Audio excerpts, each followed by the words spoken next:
Estaba mirando fijamente el monitor de mi computadora cuando el anuncio apareció en la transmisión en vivo para toda la empresa. Receptora del bono de rendimiento trimestral, Ava Bennett, $75.000. Durante varios segundos me quedé mirando esas palabras sin parpadear, esperando que cambiaran, esperando que alguien corrigiera el error, esperando que mi nombre apareciera donde estaba el suyo. No sucedió. Ava Bennett era nuestra becaria de verano de 23 años.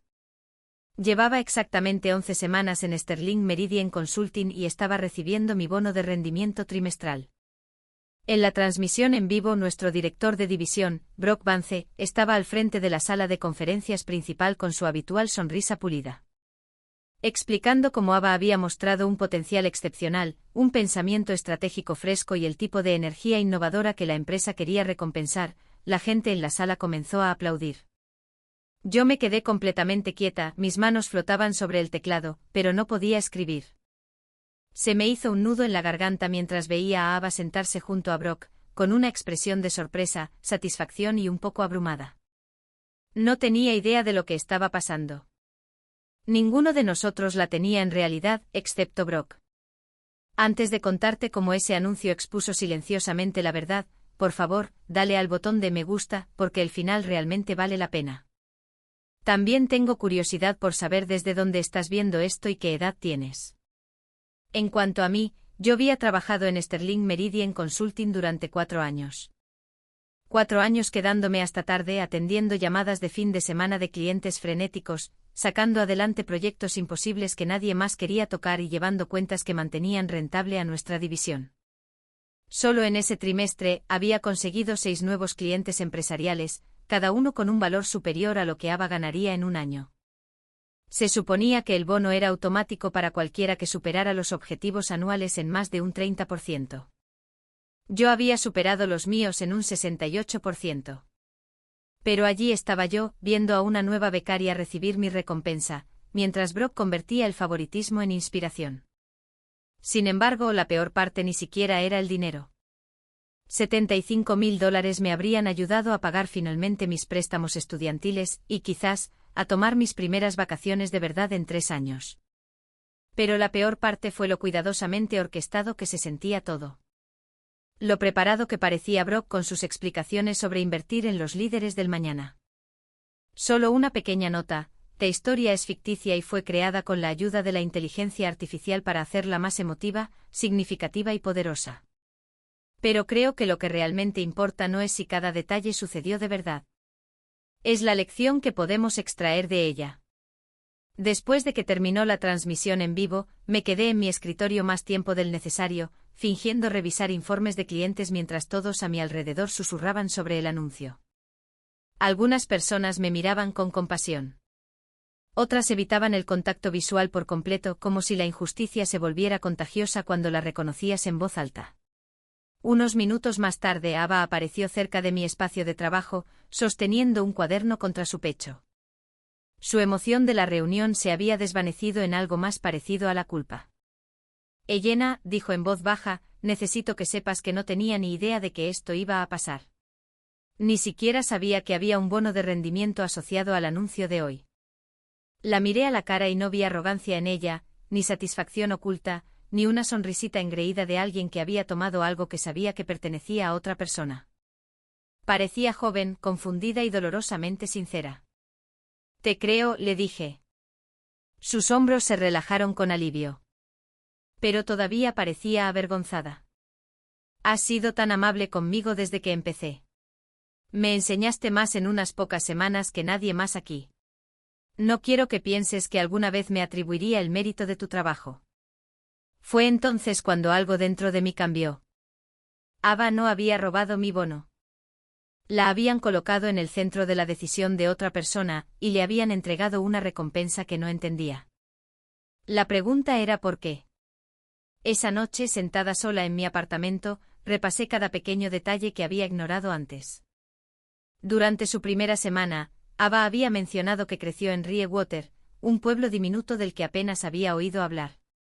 2 semanas después, había oído a Brock en una llamada personal hablando de visitar a su madre en Ryewater por su cumpleaños.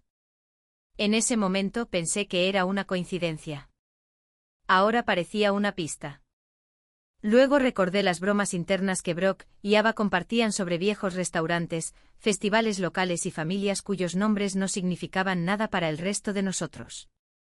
Cuando Ava dijo una vez, de manera casual, que sus padres conocían a la familia Vance desde hacía años, yo había sonreído educadamente y seguí con lo mío. Ahora lo entendía. El bono nunca se trató del rendimiento. Se trataba de conexiones, envueltas cuidadosamente en lenguaje corporativo. Una vez que entendí lo que realmente había sucedido, la oficina comenzó a verse diferente. Cada conversación se sentía con múltiples capas.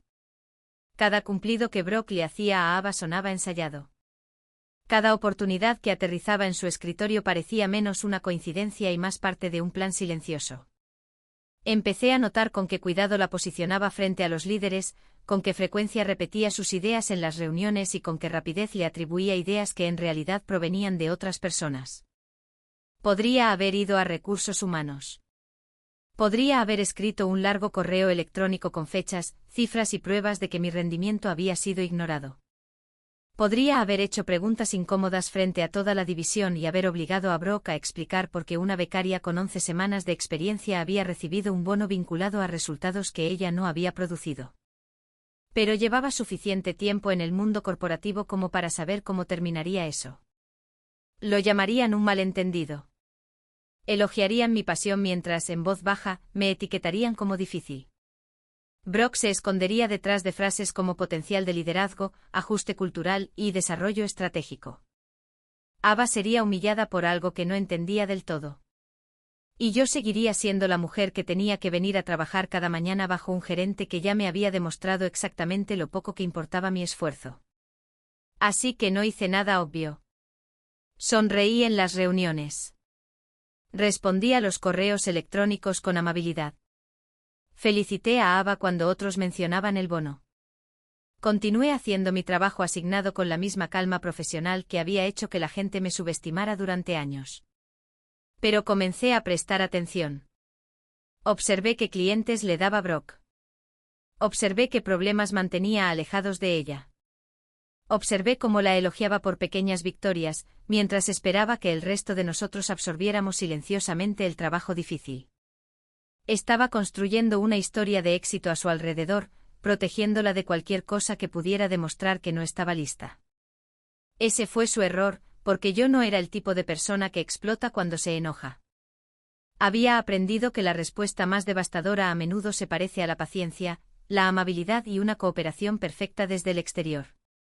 El lunes siguiente me acerqué al escritorio de Ava con un café en una mano y el tipo de sonrisa tranquila que la gente confunde con el perdón. He estado pensando en tu desarrollo, le dije. Ella levantó la vista de su portátil. Sorprendida, ¿mi desarrollo?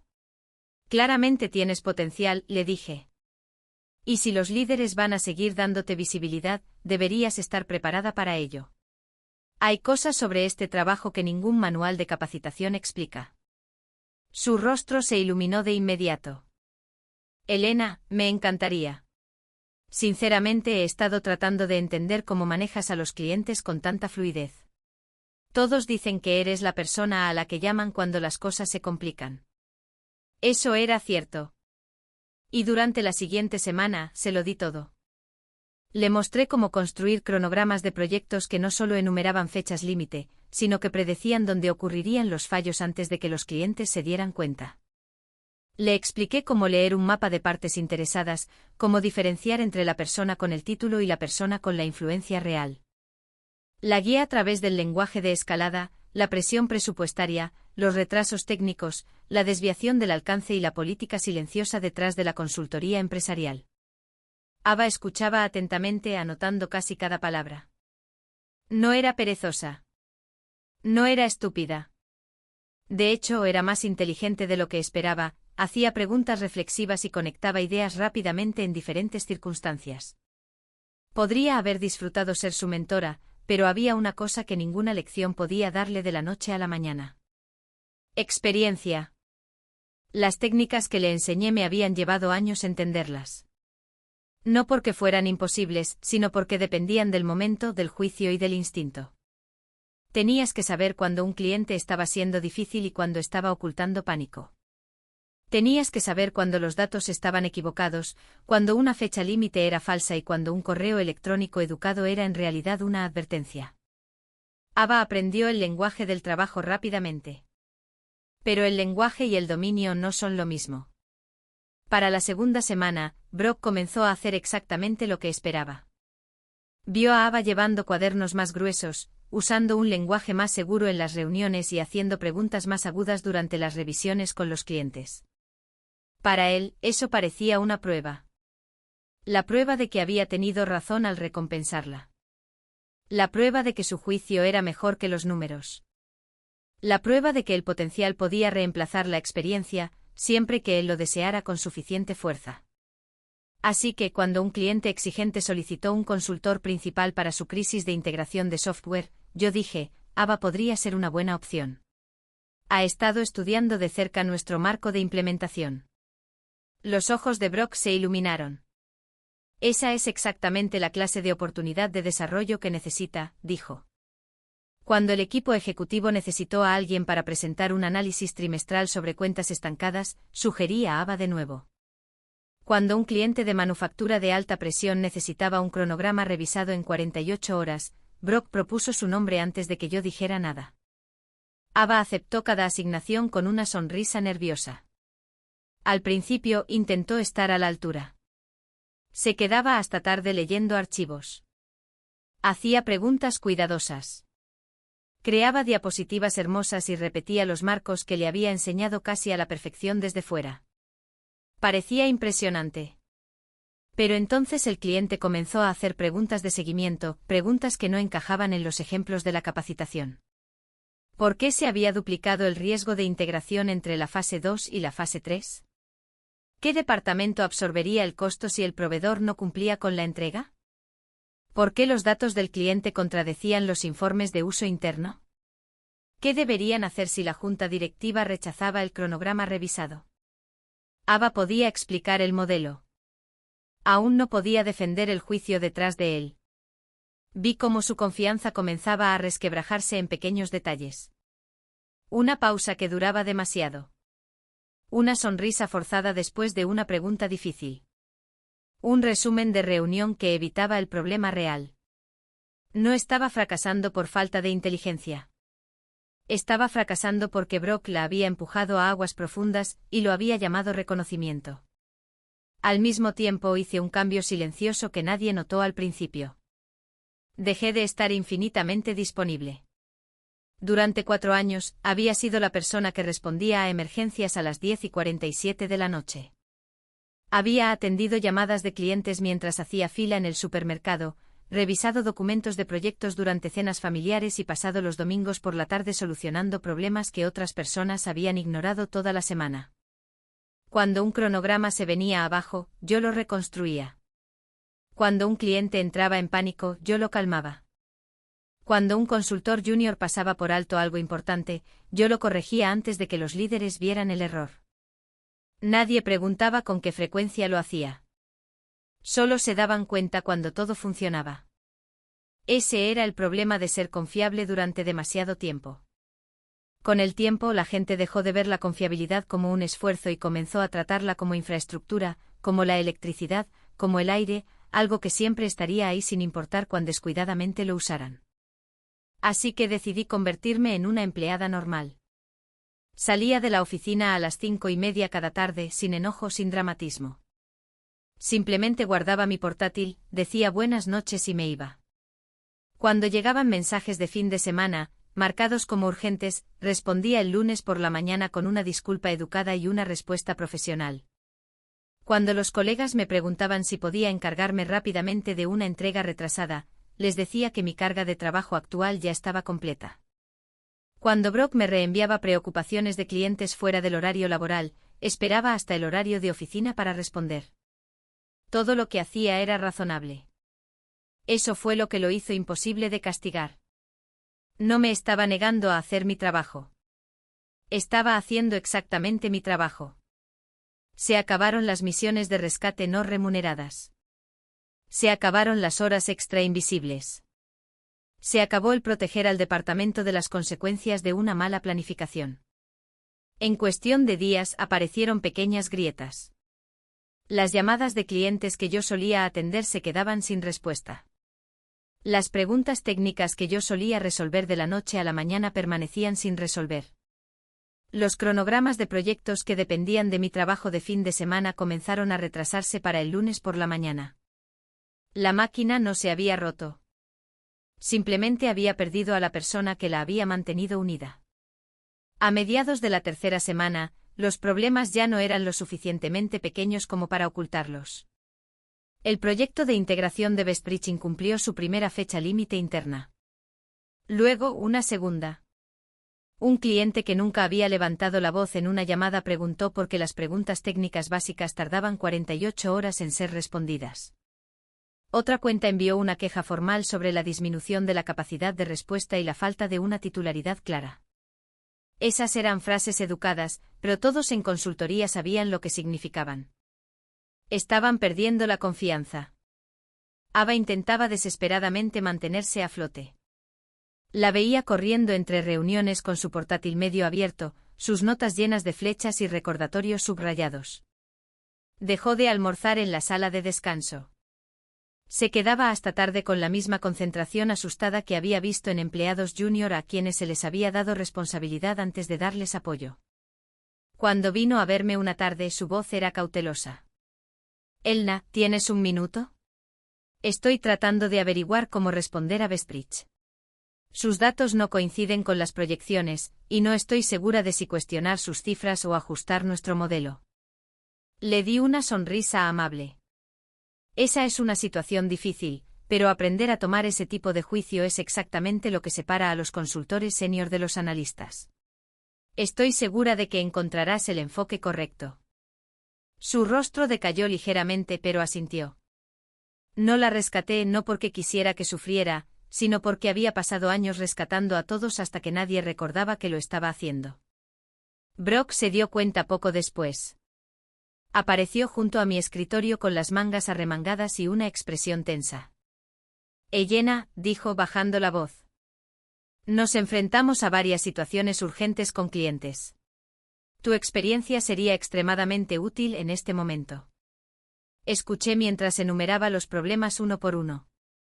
Cada uno de los problemas era algo que yo habría resuelto silenciosamente antes. Cuando terminó asentí pensativamente. Suenan serios, dije. Confío en que el equipo los resolverá. A Ava se le han dado oportunidades tan importantes últimamente, y estoy segura de que esta será una valiosa experiencia de aprendizaje. Esa tarde, mientras Brock todavía intentaba convencerse de que el departamento podía recuperarse sin admitir por qué se estaba desmoronando, recibí una llamada de alguien a quien había estado ignorando durante meses. Se llamaba Diana Mercer, una reclutadora senior de Northstar Strategy Group, uno de los competidores más fuertes de Sterling Meridian en el mercado de consultoría empresarial. Me había contactado varias veces antes sobre un puesto de consultora senior, pero siempre había declinado cortésmente. La estabilidad me había importado. La lealtad me había importado. Había creído que si seguía entregando resultados, finalmente la empresa reconocería mi valor. Ahora, sabía que no era así. Elena, dijo Diana cálidamente. Sé que has dudado, pero seguimos muy interesados. Tu trabajo en la recuperación de implementaciones empresariales ha construido una gran reputación. Esta vez, no me apresuré a terminar la conversación. Escuché. El salario era significativamente más alto que lo que Sterling Meridian me pagaba. La estructura de bonos era clara, medible y estaba directamente vinculada al rendimiento.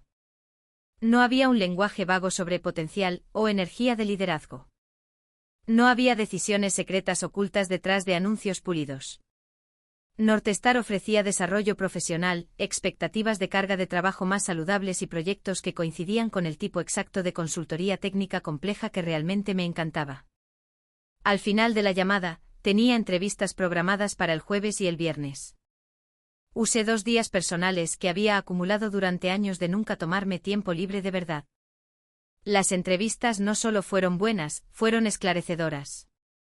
Por primera vez en mucho tiempo, me senté frente a personas que hablaban de mi trabajo como si tuviera valor antes de que necesitaran algo de mí. Para el viernes por la noche Northstar hizo una oferta, un salario aún más alto, un bono de contratación, un plan de rendimiento transparente, una trayectoria de liderazgo que no requería que yo suplicara por un reconocimiento básico. El lunes por la mañana, entré en Sterling Meridian con mi carta de renuncia en el bolso. Brock me interceptó antes de que llegara a mi escritorio. Elena, tenemos que hablar, dijo con urgencia.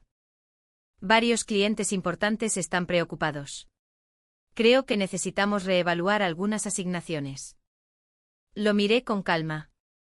De hecho, Brock, dije sacando el sobre de mi bolso. Este es el momento perfecto. Le entregué el sobre antes de que pudiera decir otra palabra. Esta es mi renuncia formal, dije. Mi último día será dentro de 2 semanas. Por primera vez desde que lo conocía, Brock Vance se quedó genuinamente sin palabras. Sus ojos se movieron de mi cara al sobre y luego de vuelta, como si estuviera esperando que me riera y explicara que esto era solo una táctica de negociación. No lo era. Elena, dijo lentamente. Este momento es extremadamente difícil. Lo entiendo. Estamos en medio de nuestro trimestre más ocupado. Bestbridge está inestable. La revisión ejecutiva ya se ha retrasado 2 veces, y varias cuentas dependen específicamente de tus conocimientos. Dejé que el silencio se instalara entre nosotros. Todo lo que dijo era verdad. Por eso mismo tenía miedo. Abrió la carta y la escaneó rápidamente. Cuanto más leía, más pálida se volvía su expresión. ¿Podemos hablar de lo que haría falta para que te quedes? Preguntó. Compensación, cargo, ascensos, cualesquiera que sean tus preocupaciones. Estoy dispuesto a revisarlo todo. Ahí estaba. El reconocimiento que nunca llegó cuando me lo gané. La flexibilidad que no existía hasta que mi ausencia se volvió costosa. La repentina urgencia de valorarme solo después de que dejé de hacer conveniente el infravalorarme. Luego su voz bajó. También quiero ser transparente. La decisión del bono puede no haberse manejado con la objetividad que debería. Dejé que la familiaridad personal influyera en mi juicio. Tú merecías ese reconocimiento. Lo miré y no sentí la victoria que esperaba. Solo claridad. Aprecio que digas eso, respondí, pero esta decisión ya no se trata del bono. Su rostro se tensó. Northstar Strategy Group me hizo una oferta, continué. Se alinea con el trabajo que quiero hacer y el valor que aporto. Brock se echó un poco hacia atrás, comprendiendo el costo total de lo que había hecho. $75.000 le había parecido fácil de redirigir. Perderme costaría mucho más. Mis 2 últimas semanas en Sterling Meridian fueron extrañamente pacíficas. Completé mis transiciones asignadas, documenté lo que necesitaba ser documentado y respondí preguntas solo durante el horario laboral. Ava vino a verme en mi antepenúltimo día, con aspecto cansado pero diferente, menos deslumbrada, más centrada. Elna, dijo, creo que me dieron demasiado rápido. Asentí. Darse cuenta de eso es parte de volverse bueno en esto. Admitió que le había pedido a Brock que redujera sus responsabilidades y la colocara en una trayectoria de desarrollo adecuada por primera vez. No estaba tratando de parecer preparada. Estaba tratando de llegar a estar preparada. La respeté por eso. En mi última tarde, Brock reunió al equipo para una pequeña despedida. Su discurso fue pulido, pero había algo honesto debajo. Elena ha sido la columna vertebral de este departamento, dijo. Su experiencia ha dado forma a más de nuestro éxito de lo que reconocimos adecuadamente. Era tarde, pero era cierto. 3 meses después, estaba prosperando en Northstar Strategy Group. El trabajo era desafiante de la mejor manera. Mi compensación correspondía a mi contribución. Mis fines de semana me pertenecían de nuevo. Ya no estaba demostrando mi valía a personas comprometidas con ignorarla. Ava me envió un mensaje por esa época. Había completado un programa de capacitación estructurado y estaba liderando proyectos más pequeños con éxito. Me agradeció por ayudarla a entender que la confianza sin experiencia podía volverse peligrosa. Brock finalmente reestructuró el sistema de bonos de Sterling Meridian y creó estándares de promoción más claros. No porque se hubiera vuelto noble de la noche a la mañana, sino porque perder a una empleada valiosa había asustado a otros y los había llevado a cuestionar su propio trato. La venganza nunca se trató de destruir a nadie. Se trató de dar un paso atrás y dejar que la verdad se hiciera visible. A veces el movimiento más fuerte no es luchar para ser valorado. Es dejar el lugar que olvidó tu valor en primer lugar. Aprendí 5 lecciones importantes. Primero, la lealtad no significa nada si no es respetada. Segundo, el verdadero valor acaba por revelarse cuando la gente deja de darlo por sentado. Tercero, el favoritismo puede crear comodidad a corto plazo, pero destruye la confianza a largo plazo. Cuarto, ayudar a otros a crecer nunca debe significar permitir que te borren a ti mismo. Quinto, saber cuándo marcharse es, a veces, la forma más fuerte de amor propio. ¿Y tú?